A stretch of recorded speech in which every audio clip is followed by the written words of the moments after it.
Hello everyone, this is Direwolf20 and welcome to episode 2 of my mod spotlight on RFTools Dimensions. Making custom dimensions is a lot of fun. You're going to need to find yourself a bunch of stuff. But once you've found it, you can make some really super specialized dimensions. What I've done is come up with a list of dimensional dimlets that I would like to use to create a custom dimension today with you guys.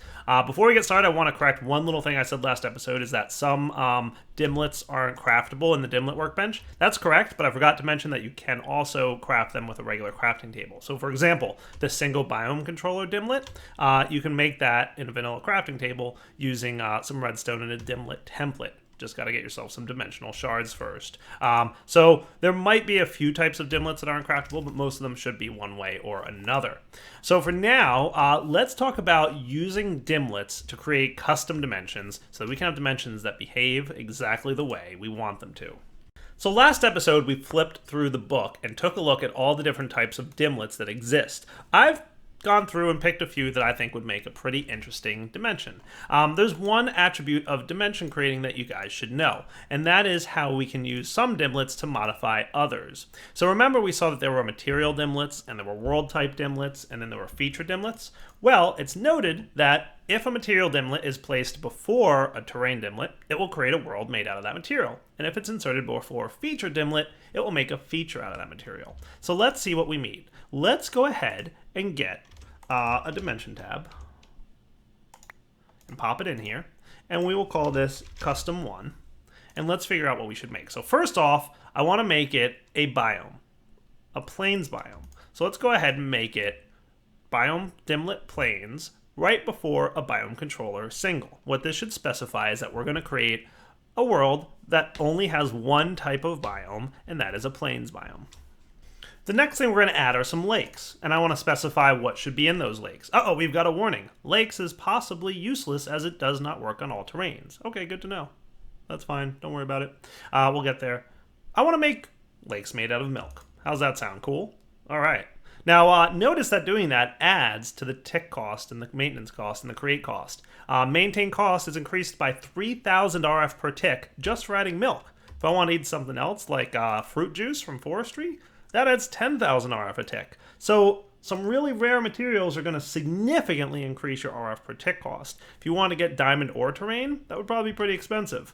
Keep that in mind, right? So you can see, the maintain cost on these controllers, not so much, but adding some complex stuff to the world definitely increases the cost. Okay, so we're not going to do fruit juice. I want to have milk lakes. I think that sounds fun, right? I'm going to go ahead and add a material dimlet. I would like pink wool to be in my world. So I'm going to use the terrain dimlet here, and I'm going to say pink wool terrain. So terrain is the type of dimlet that specifies what type of terrain you're going to have. And if we looked in here, we'd see all the different types of terrain dimlets. And some of them include cavern terrains, chaotic, filled waves, flooded caverns, grids, islands. Normal is just your normal terrain like we have in the overworld here. Low cavern, plateaus, rough, void. Void's pretty cool, obviously. Void worlds are fun. Waves. Honestly, don't know what half these world types are. Notice, by the way, that a lot of these, only the overworld is normal. So how do we get the absorber that we need to work? So for exactly, the terrain absorber. How's that going to work? Also, the feature absorber. A lot of the features we have, which we'll talk about in a second, how do we get them? What you basically need to do is go to random dimensions, find a terrain type that you like, and then use the terrain absorber in that dimension, and it'll absorb that type of terrain. But for normal absorber, you'll always get normal from the overworld. Okay? So we're going to go ahead and say normal terrain, so we want it to be like the overworld, but we want it made out of pink wool. Only adds, a 500 RF per tick. I feel like that's pretty cheap. Another thing I'd like to have are some orbs. These are neat. They're like floating objects in the sky. And because we like dimensional shards, I'm going to go ahead and add dimensional shard orbs to the sky.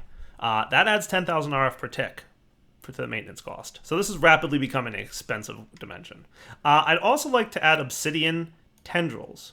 Notice that before I added tendrils, it's warning me that there are dangling modifiers in this description. I have some kind of modifier that's not being used. Add this feature, and boom, we've got tendrils. So now we've got obsidian tendrils flowing throughout our world. How cool is that? I'd like to modify the sky a little bit. I'd like it to be cyan in color with black clouds floating around, and maybe even a body. Some kind of planet would look cool. Yeah, that looks neat. I don't want there to be any weather, so no rain. See you later, rain. That sounds cool. I'd like there to be caves, and I'd also like there to be volcanoes. That sounds cool. But I'd always like it to be noon, so constantly noon. And I'd also like to have villages and maybe jungle temples hanging out. Does that sound cool? Nice. Custom dim 1 store. So now we've got all these dimlets inside of our Realize Dimension tab, and if I shift right click, we can see everything that's in there. Awesome. Let's go ahead and create this dimension. Note, of course, that its creation cost is 118,000 RF per tick, and it's going to take 4,021 ticks to create. That's a long time, because we added all these crazy features to it. I'm making a pretty ridiculous dimension. It should be expensive. Let's come back in a minute after it's been created. But before we do come back, we should note that this machine is capable of accepting, I want to say 50,000 RF per tick on each side. So if you feed energy into multiple sides, you should have no problem meeting the demands of the dimensions that you create. Up to, considering there are 6 sides in a dimension builder, 300,000 RF per tick. It is possible to create dimensions that cost more in terms of maintenance than 300,000 RF a tick. And if you do that, go ahead and create multiple realized dimension tabs of the exact same structure, which requires, of course, multiple sets of dimlets. But if you go create like 2 of these, then you can put them both, as long as they have the exact same list of dimlets, you can put them both inside the dimension builder, each with, say, 6 feeds of power going into them. Cool. So that's just how you maintain higher tier RF per tick maintenance costs. So we're about a third of the way done. Let's come back when it's all said and done. It should be noted, by the way, that there are these special types of efficiency dimlets, right? The mediocre efficiency, I want to say it's 10%, and this guy's 20%. And it reduces the cost of the maintenance cost on a dimension tab by respectively 10 and 20%, up to a point. So you can have multiple efficiencies in there, and I think you can get it down to as low as 10% of the initial cost. So if we put a whole bunch of efficiency dimlets in there, instead of this thing costing 35,000 RF a tick, it would cost 3,598 RF a tick. So close to 3,600 RF a tick if we put a bunch of those in. Do note that in order to get those efficiency guys, you're going to need to get yourself one of these efficiency essences for each one that you want. The mediocre, not terrible, just needs a gas tier and efficiency 2 pickaxe, but the higher tier one needs an efficiency 3 diamond pickaxe and another star. So keep that in mind. And you're going to need multiple of those in order to really get the cost down. There's also the cheater dimlet, currently not craftable. There's no way to get it, but you can cheat it in. If you're in creative mode, when you open this screen here, so game mode 1, you'll notice that anything can be created by shift double clicking, and it'll just give it to you. That's how I got all the dimlets that I did for the spotlight. And the cheater dimlet pretty much makes this instantly created and has a power cost of 0. So 0 power cost. That's what the cheater dimlet does, but only created through creative mode. Let's, now that the Realize Dimension tab is ready, go check out this crazy dimension I made. I'm a little bit excited, I don't mind telling you. Custom dim 1, dial it up. Do I have a way home? I do. Let's go see what kind of shenanigans I just made. How do you guys like my custom dimension? There's a planet in the sky, there are black clouds, the sky is definitely a bit of cyan. The ground is made of pink wool. I think I'm going to say that again. The ground is made of pink wool, and there are milk lakes. How awesome is that? Lakes of milk, pink wool on the ground, dimensional shard ores are made into orbs around this place. So these are the orb features that we're seeing here. There's large orbs as well. These are standard size orbs. And then there's tendrils of obsidian. Oh, cool. It chose chiseled obsidian. That's neat. That's good to know. And there are villages, because I said I want villages in my world. So those totally exist. You're welcome, villagers, with your pink wool world. Is that cool or what?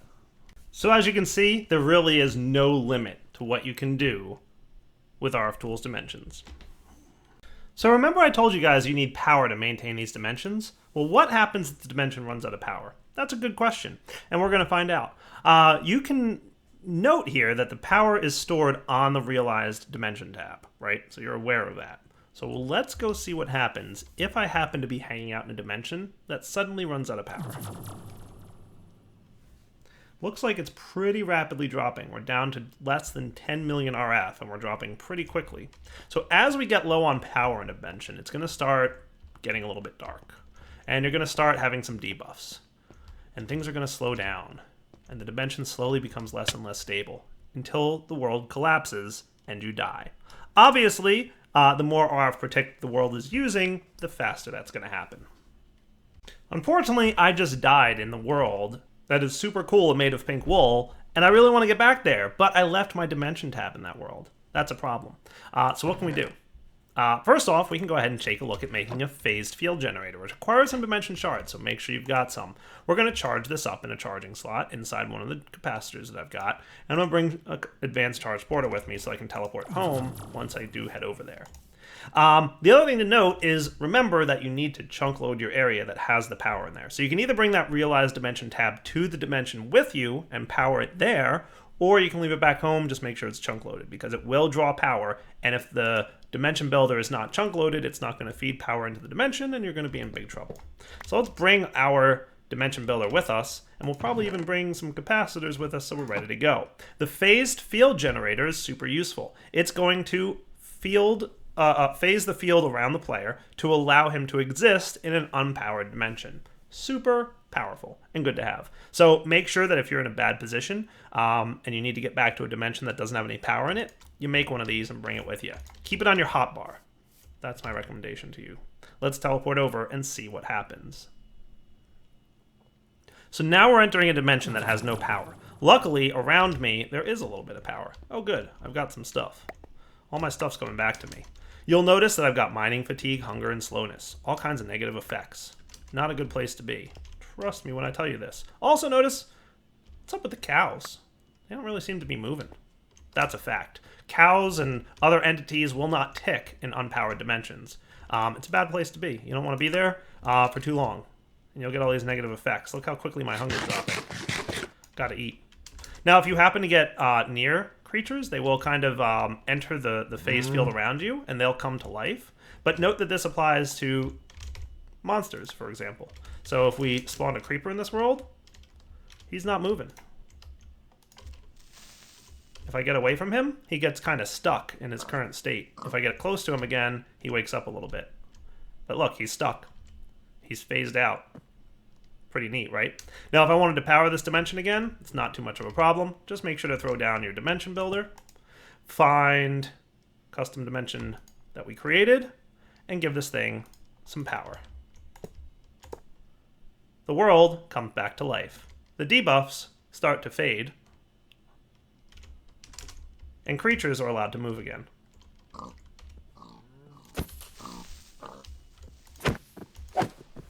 If you want to be really safe, bring a dimension monitor with you. It's a little tool you can just hold onto your inventory and it'll tell you the power in the current dimension. So my realized dimension tab is in there and we're starting to lose power again. Having this with you will help you to know if dimension power is getting low and if you're running into trouble before it becomes a problem. Uh-oh. Looks like things just went south. The dimension has lost power yet again. Let's power it back up. Ah, much better. Debuff's going away, and we can see our dimension monitor, again, filling up to let us know that we're actually in pretty good shape with power. Nice. So I've got my advanced charge porter here, and I've got my realized dimension tab, which is losing power currently because it's not sitting inside of our dimension builder. Let's teleport home. Now, in theory, nobody's in the dimension, and it really doesn't need power. Unfortunately, it's going to continuously use it, and we can see that on the tooltip here. Yeah. He's definitely still draining power, even though there's nobody over there. So let's teleport back real quick and take a look at a special block that will help to monitor activity in a dimension and shut down power use when the dimension's not actually being used. So before we go and die, let's go ahead and charge this thing back up a little bit. And we're going to place down an activity probe. Sweet. And then I'm going to teleport home. The activity probe is a super useful device that will monitor activity in a dimension and shut down power use when nobody's in it. Note that after a few seconds, the realized dimension tab stopped using up its power. The dimension is no longer draining energy because nobody's over there. Now, if somebody were to travel over there, it would start draining power again. Now that somebody lives there, we're losing power. Uh-oh, things are getting dark. Let's quickly power this thing up. Ah, much better. So the activity probe is a nice way to, store power and make sure that we don't lose a whole bunch of power when it's not necessary. So another block we haven't talked too much about yet, I think I've mentioned it briefly, is the dimension editor. This allows you to edit a dimension. It allows you to insert dimlets into an existing dimension. Now, obviously, you can't do that for everything. Certain types of dimlets are acceptable, and certain types are not. And if you bring up your book here, it'll tell you there's no way to undo certain things. This can be done only with the following dimlet types: special, mob, effect, sky, weather, and time. So if we want to affect the weather or the sky or something like that, not a problem with Dimension Editor. Don't expect to replace all that pink wool with diamond blocks with the Dimension Editor, because that would require regenerating the world. So think of it, anything that's like generated in the world is pretty much set in stone. No pun intended. But things like the weather and the sky, that's pretty easy to change. So what if we wanted to make a red sky dimlet? Let's take a look. Jump into creative mode. Go look up red. There's lots of red blocks. And we'll go with double click to cheat in a red sky. Cool. Let's go ahead and put our nifty custom dimension in here. Go ahead and insert this bad boy. And the dimension editor is working. Sweet. Now there should be a red sky in this dimension. Should we go find out if it's the case? Absolutely. Ta-da! The exact same dimension, but it's a nice and dark red sky. Uh-oh. I died.